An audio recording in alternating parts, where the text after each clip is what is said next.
स्वागत है दोस्तों एग्ज़ाम क्रिएटर पर। दोस्तों आज एक्सरसाइज 3.3 का 2 नंबर में जो 6 प्रश्न था उनमें से हमने पिछले वाले क्लास में 3 प्रश्न बता दिया था।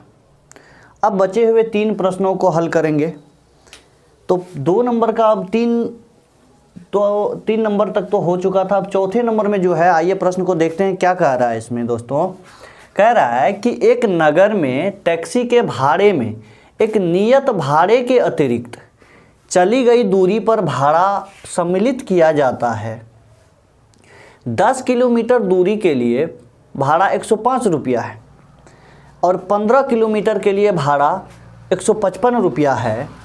तो नियत भाड़ा तथा प्रति किलोमीटर भाड़ा बताइए। देखिए यही ज्ञात करना हमें, नियत भाड़ा और प्रति किलोमीटर भाड़ा ज्ञात करना है।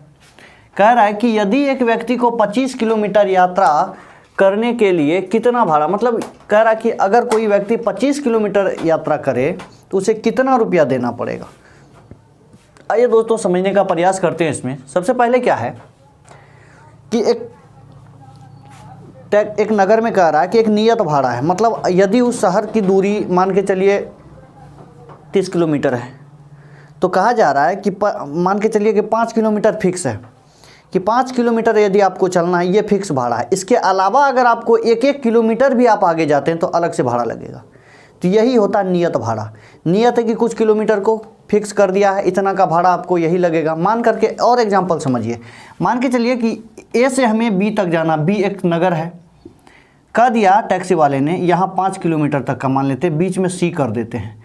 चूँकि होता क्या है कि ए से सी का दूरी 5 किलोमीटर है, यहाँ से पर किलोमीटर अलग है। कह रहा है कि यहाँ तक का भाड़ा आपसे हम 15 रुपया लेंगे। यदि आप सी तक पहुँच गए, सी तक तो हम पहुँचा देंगे 15 रुपया में। अब अगर इससे 1 किलोमीटर पर किलोमीटर आगे बढ़िएगा तो हर एक का जो रुपया ले, मान के चलिए 2 रुपया पर किलोमीटर ले, तो वो अलग से जुटेगा। ये 15 किलोमीटर के बाद, ये 5 किलोमीटर के बाद, ये 15 रुपया तो है ही 5 किलोमीटर का, अलग से आपका जुड़ेगा, पर 2 रुपया करके जुड़ेगा अगर किलोमीटर आगे बढ़ा तो वही ये इसमें भी दिया है कि नियत भाड़ा तो लगता ही। तो एक व्यक्ति क्या किया, नियत तो चला ही, उसके अलावा उन्होंने 10 किलोमीटर की यात्रा कर ली तो टोटल उसको 105 रुपया देना पड़ा। फिर कह रहा है कि दोबारा कोई व्यक्ति या वही व्यक्ति नियत भाड़ा के अलावा 15 किलोमीटर और चल गया, तो 15 किलोमीटर एक्स्ट्रा चला जब तो उसको 155 रुपया देना पड़ा। तो कह रहा है कि नियत भाड़ा क्या है और प्रति किलोमीटर भाड़ा क्या है ये भी बताइए। साथ ही साथ कह रहा है कि यदि कोई व्यक्ति 25 किलोमीटर चल जाए, यहाँ तो 10 और 15 का बात है, कह रहा है यदि कोई व्यक्ति 25 किलोमीटर चले तो उसे कितना भाड़ा देना पड़ेगा। तो आइए इसको किस तरह से हल किया जाएगा, देखिए इसको। देखिए दोस्तों कुछ नहीं, इसमें जो हमने लिखा है यहाँ पर क्या है, नियत भाड़ा और प्रति किलोमीटर भाड़ा। नियत भाड़ा को x मान लीजिए और प्रति किलोमीटर भाड़ा को y मान लीजिए। क्योंकि 2 चर में हमें हल ज्ञात करना है इसीलिए इस तरह से करेंगे। तो माना टैक्सी का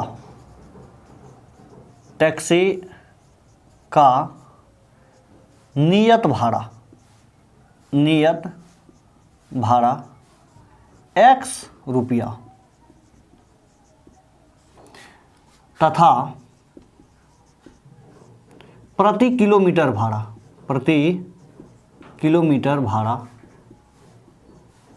y रुपया। ठीक है दोस्तों, नियत भाड़ा हमने x किलोमीटर मान लिया और प्रति किलोमीटर x रुपया मान लिया, तो प्रति किलोमीटर भाड़ा y रुपया मान लिया। अब क्या है दोस्तों कि प्रश्न से कह रहा है कि कोई व्यक्ति जो है वो 10 किलोमीटर चला। कितना किलोमीटर? 10 किलोमीटर चला। ध्यान दीजिएगा, नियत भाड़ा ये फिक्स है, इसके अलावा कितना चला कोई व्यक्ति 10 किलोमीटर। यदि 1 किलोमीटर का y रुपया है तो 10 किलोमीटर का 10y, तो इस तरह से उसमें जुट जाएगा कितना, 10y। तो कुल मिला करके नियत और अतिरिक्त चल करके कितना रुपया दिया, 105 रुपया। इसमें दोस्तों दिया हुआ है, या तो प्रतिस्थापन विधि से ज्ञात कीजिए, चाहे तो इसमें विलोपन या प्रतिस्थापन कोई विधि, लेकिन इसके ऊपर में लिखा हुआ है 2 नंबर में दिया हुआ है कि आप प्रतिस्थापन विधि से हल ज्ञात कीजिए। तो क्या करेंगे दोस्तों, इसका प्रतिस्थापन विधि करने के लिए इसको बदल दीजिए इस तरह से। x बराबर क्या लिखेंगे 105, इस 10y को इधर कर देंगे। सिर्फ x को छोड़ना है, बाकी सभी को दूसरे तरफ। आप चाहते तो y वाले को भी छोड़ सकते थे, हमने x वाले को छोड़ दिया। इसमें कैलकुलेशन थोड़ा कम करना पड़ेगा, इसीलिए x यहाँ छोड़ दिए, इसको 105 लिखा हुआ है, 10y को उधर कर दिए। ये हो गया दोस्तों समीकरण 1। आइए पुनः क्या कहता है, पुनः प्रश्न से दोबारा प्रश्न क्या कह रहा है सुनिएगा। कह रहा है कि कोई व्यक्ति है जो 15 किलोमीटर चला, नियत तो चला ही, नियत का भाड़ा कितना x रुपया लगता है, उसके अलावा पर किलोमीटर y रुपया है, 15 किलोमीटर चल गया तो 15y हो जाएगा। तो उसी तरह से लिखेंगे x प्लस 1 किलोमीटर का y रुपया, इस बार चला है 15 किलोमीटर तो 15y बराबर कितना देना पड़ा 155 रुपया दिया, 155 लिखेंगे। ये हो गया समीकरण 2। चूँकि प्रतिस्थापन विधि से हल ज्ञात करें तो किसी एक को ही चेंज करेंगे, तो एक को चेंज कर चुके हैं। अब क्या लिखना है दोस्तों कि समीकरण 2 में समीकरण 1 के x का मान को प्रतिस्थापित करने पर, लिखिए यहाँ पर समीकरण 2 में समीकरण 1 के x का मान प्रतिस्थापित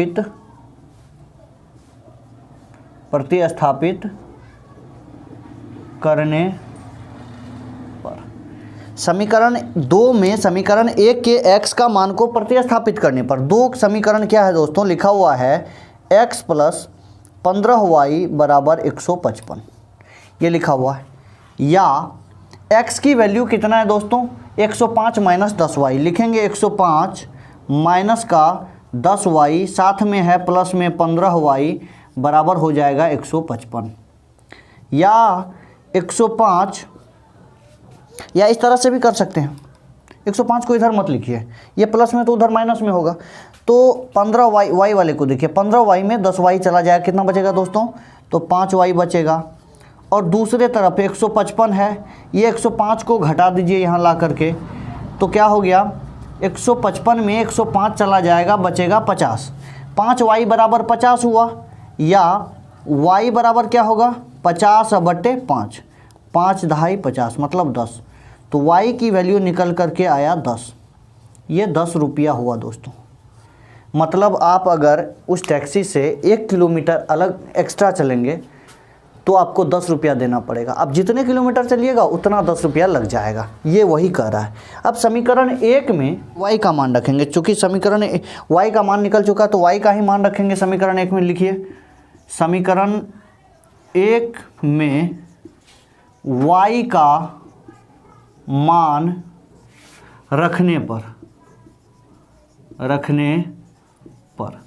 क्या है दोस्तों, x बराबर है 105 माइनस 10y, इतना लिखा हुआ है समीकरण 1। और y का मान कितना निकला 10 निकला है, तो रख दीजिए इसके बराबर में 105 माइनस 10 गुना 10 बराबर हो गया 105 माइनस 100 बराबर हो गया 5। मतलब x की वैल्यू निकल करके आया 5 रुपया और y का वैल्यू है आपके पास में 10 रुपया। अब लेकिन ये कहा जा रहा है कि 25 किलोमीटर का भाड़ा बताइए, इसमें नियत भाड़ा भी है, साथ में 25 किलोमीटर एक्स्ट्रा चला। तो यहाँ लिखेंगे चूँकि 25 किलोमीटर का भाड़ा बराबर, तो 25 किलोमीटर का भाड़ा लिखने के लिए आपको क्या करना होगा, नियत भी साथ में लेना होगा। नियत चला तब तो आगे 25 किलोमीटर चला, ये 25 किलोमीटर अतिरिक्त है, x के अतिरिक्त है। जो नियत चला वो तो ठीक है, उसके अलावा 25 चला है तो x नियत रहेगा, साथ में 25 तो रहेगा, 25y रहेगा, ये इस तरह से ऐसे होगा। 25 किलोमीटर चला x प्लस 25y होगा। अब क्या करेंगे, x की वैल्यू 5 है दोस्तों, अब 25 गुना y का मान कितना है 10 है, तो 5 प्लस 250 बराबर क्या हो गया 255। 255 रुपया लगेगा यदि 25 किलोमीटर कोई चलता है तो। उम्मीद है दोस्तों ये समझ में आ गया होगा, आप लोग इसको नोट कर लीजिए, फिर अगले सवाल देखते हैं क्या कहता है उसमें। आइए दोस्तों 2 नंबर का 5 नंबर के सवाल को देखते हैं क्या कह रहा है। कह रहा है यदि किसी भिन्न के अंश और हर दोनों में 2 जोड़ दिया जाए तो वह 9/11 हो जाती है। कह रहा है किसी भिन्न के अंश और हर दोनों में 2 जोड़े तो 9/11 होता है। और कह रहा है यदि फिर से अंश और हर दोनों में 3 जोड़ दिया जाए तो वह 5/6 हो जाती है। तो वह भिन्न ज्ञात कीजिए। दोस्तों भिन्न क्या होता है? भिन्न क्या होता है? भिन्न होता है अंश बटे हर। भिन्न का ये रूप है इस तरह से, ठीक है। ऊपर अंश और नीचे हर होता है किसी भिन्न का। तो आइए इसको देखते हैं क्या कह रहा है। कह रहा है यदि किसी भिन्न के अंश और हर दोनों में 2 जोड़ दिया जाए तो सबसे पहले हमारे पास अंश और हर ही नहीं है, तो हम अंश और हर मानेंगे। मान लेते हैं अंश x है और हर y है। आइए इसको इस तरह से हल किया जाएगा।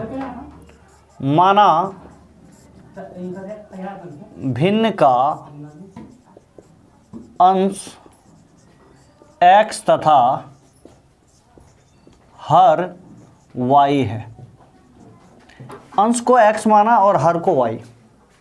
और ध्यान दीजिएगा कह रहा है तो इसीलिए भिन्न किस तरह का रूप में आ जाएगा। देखिए दोस्तों, भिन्न बराबर होता अंश बटे हर, तो अंश x है और हर क्या है? y है। इतना हो जाएगा x बटे y। अब प्रश्न से क्या कह रहा है दिया, देखिए कह रहा है कि दोनों में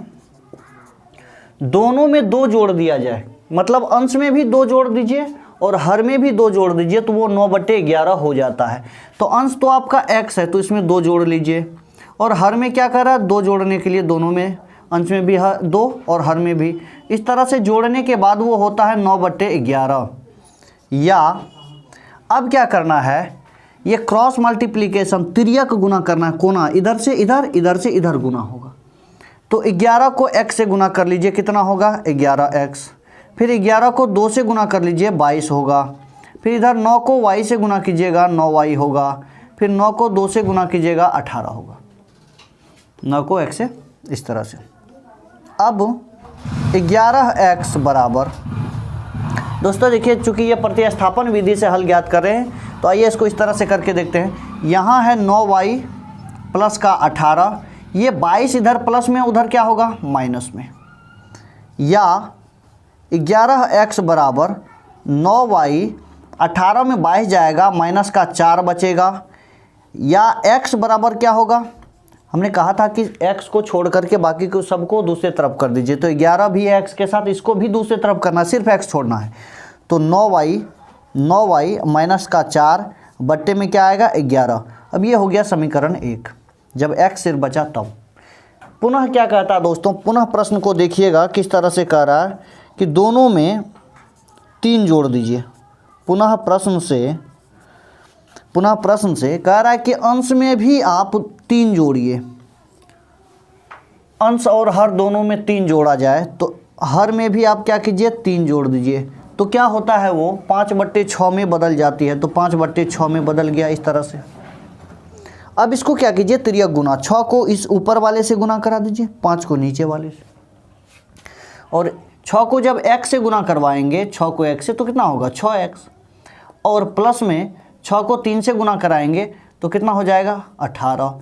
एक तरफ 5 से गुना कीजिए y का, 5y, और 5 को 3 से गुना कराएंगे, 15। या 6x बराबर, इसको चेंज नहीं करना है, हमने पहले वाले को चेंज कर दिया है, इसको नहीं करना है। ये नहीं कि x को छोड़ के बाकी को उधर कर देंगे, ऐसा नहीं करना है। इसमें मानक रूप में लिखना है। इसमें देखिए 6x, ये 5y इधर कर दीजिए, क्योंकि वो उधर प्लस में है तो इधर क्या आएगा? माइनस में आएगा। उधर क्या बचा हुआ है? 15। ये 18 इधर प्लस में, तो उधर क्या होगा? माइनस में हो जाएगा। तो ये आ जाएगा दोस्तों 6x माइनस का 5y बराबर 15 में 18 जाएगा, कितना बचेगा? -3। ये हो गया समीकरण 2। समीकरण 2। अब समीकरण 2 में समीकरण 1 के x का मान रखने पर या प्रतिस्थापित करने पर, चूँकि प्रतिस्थापन विधि से हल करें तो लिख दीजिएगा प्रतिस्थापित करने पर। लिखिए यहाँ पर कि समीकरण 2 में समीकरण 1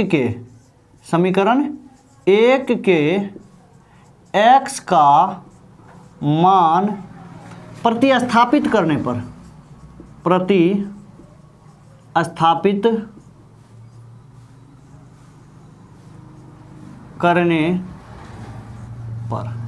इस तरह से जब प्रतिस्थापित करेंगे तो क्या होगा, यहाँ पर है 6x माइनस 5y बराबर -3।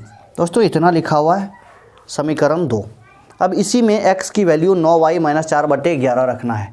तो क्या करेंगे, या 6 गुना 9y माइनस 4 बट्टे में लिखा हुआ है 11, कोष्ट को बंद कर देंगे, इधर लिखा हुआ माइनस का 5y बराबर -3, इतना लिखा हुआ है।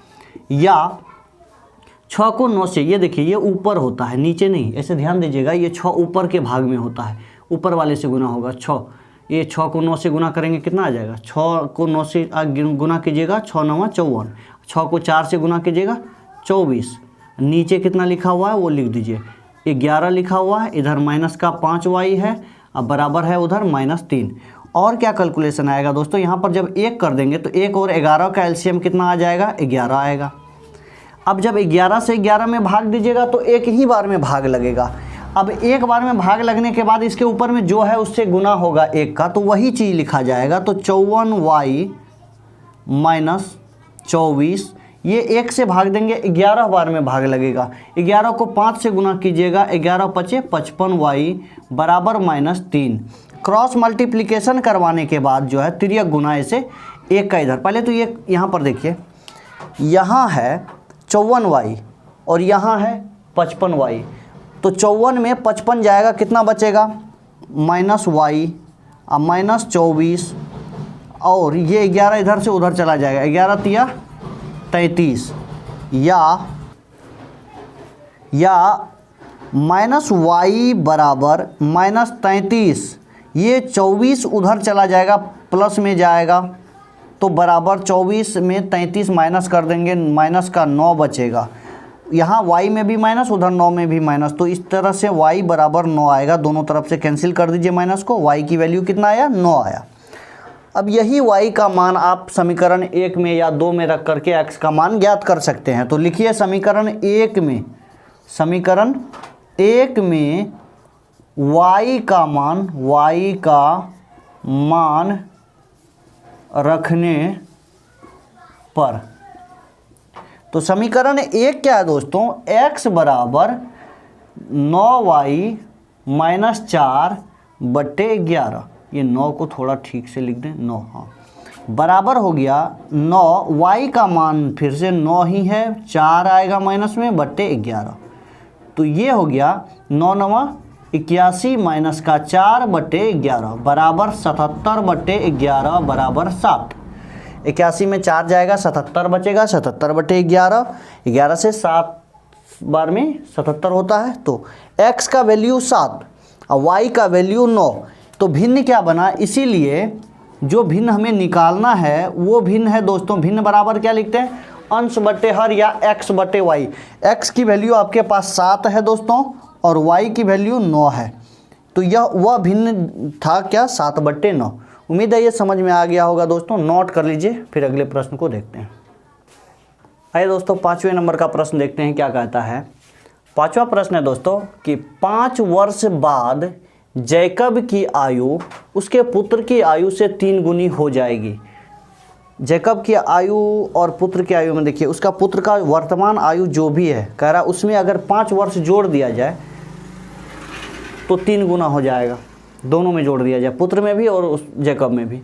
फिर कह रहा कि 5 वर्ष पूर्व, मतलब वर्तमान आयु से 5 वर्ष पहले का आयु उसके पुत्र के आयु का 7 गुनी, कह रहा 7 गुनी थी, उसकी वर्तमान आयु ज्ञात कीजिए। इससे पहले हमने पिछले वाले चैप्टर्स में ये आफ्ताब वाला सवाल सेम इसी तरह का दिया हुआ हमने बता दिया था। आइए समझते हैं, इसको समझने का प्रयास करते हैं। चलिए यहाँ पर लिख देते हैं पुत्र और नीचे लिख देते हैं जैकब।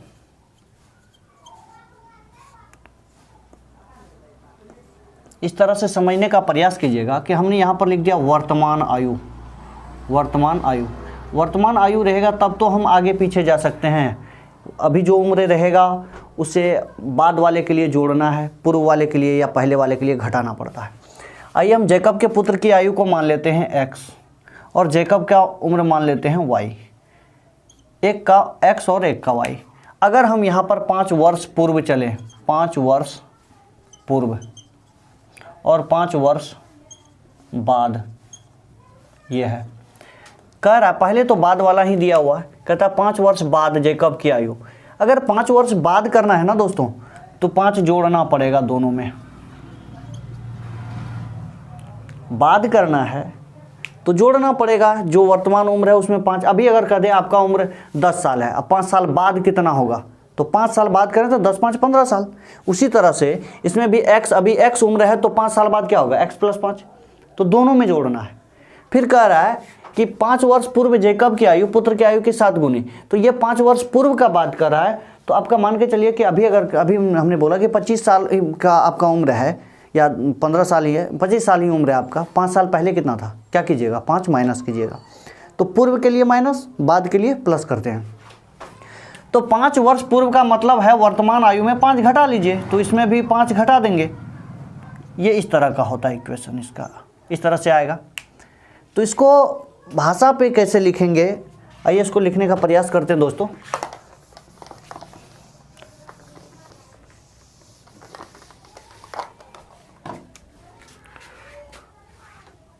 हल है, माना जैकब की वर्तमान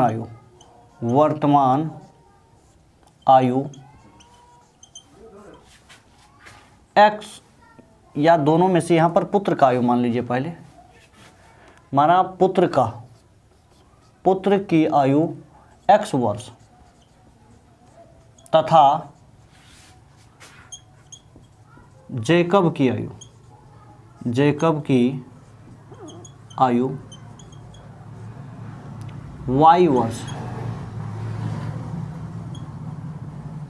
एक पुत्र का आयु हमने x वर्ष माना है और जैकब का आयु y वर्ष माना है दोस्तों। ये पहले जो कह रहा है वही करेंगे प्रश्न के अनुसार। तो प्रश्न से कह रहा है कि 5 वर्ष बाद, तो क्या कीजिएगा दोनों में 5 जोड़ दीजिए, एक तरफ इसमें भी 5 जोड़ देंगे, इधर भी 5 जोड़ दीजिए। अगर दोनों को 5 वर्ष बाद कर देते हैं तो जैकब कितना गुना अधिक होता है, 3 गुना। ये है जैकब, ये 3 गुना बढ़ गया। अगर दोनों को इस तरह से लिखे हैं तो ये 3 गुना बढ़ा हुआ है।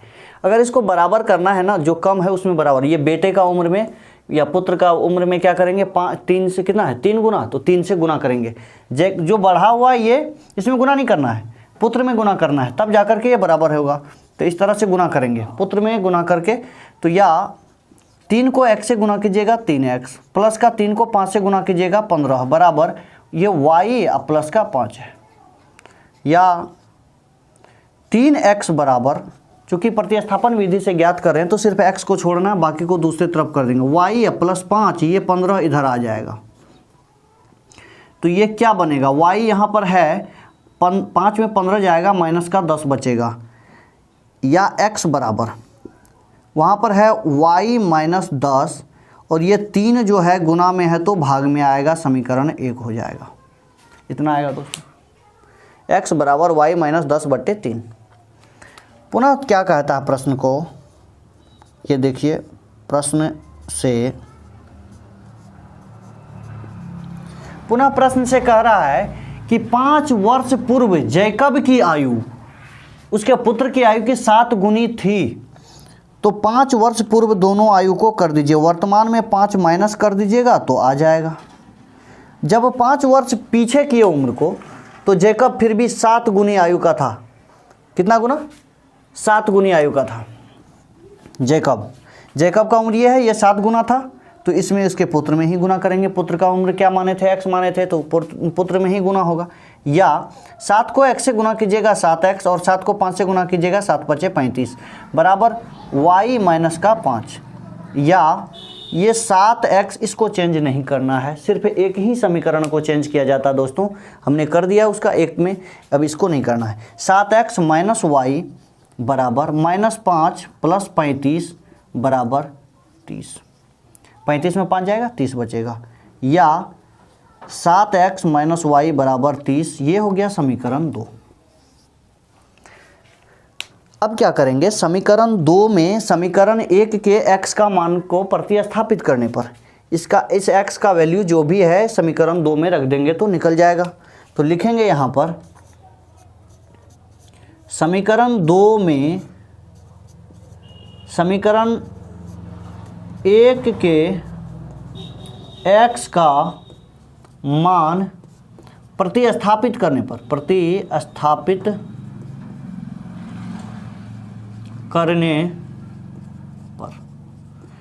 इसका मान दोस्तों कितना है, देख लीजिए इसका कि 7x माइनस वाई बराबर 30 है, या 7x की वैल्यू कितना है, y माइनस 10/3, y माइनस 10, यहाँ पर y माइनस 10 और नीचे में लिखा हुआ है 3 और माइनस y बराबर 30, इतना लिखा हुआ है।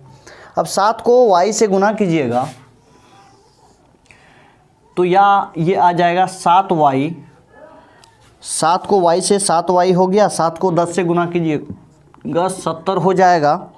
नीचे में लिखा हुआ है 3 और बगल में इसके सामने इधर है y बराबर हो जाएगा 30, इतना आएगा। या यहाँ पर अगर इसके नीचे 1 कर देते हैं तो 3 1 का एलसीएम कितना आएगा, 3 से भाग दीजिएगा तो एक बार में लगेगा, एक को इस टोटल ऊपर वाले से गुना करेंगे तो ये इतना ही आएगा, माइनस 70। अब क्या है, इसके नीचे 1 है, यहाँ जब यहाँ 1 है, 1 से भाग दीजिएगा 3 बार में लगेगा, 3y बराबर 30। या 7y में 3y चला जाएगा, 4y माइनस 70 बराबर 90 होगा। या 4y बराबर 90 प्लस का 70 हो जाएगा, 160 आएगा।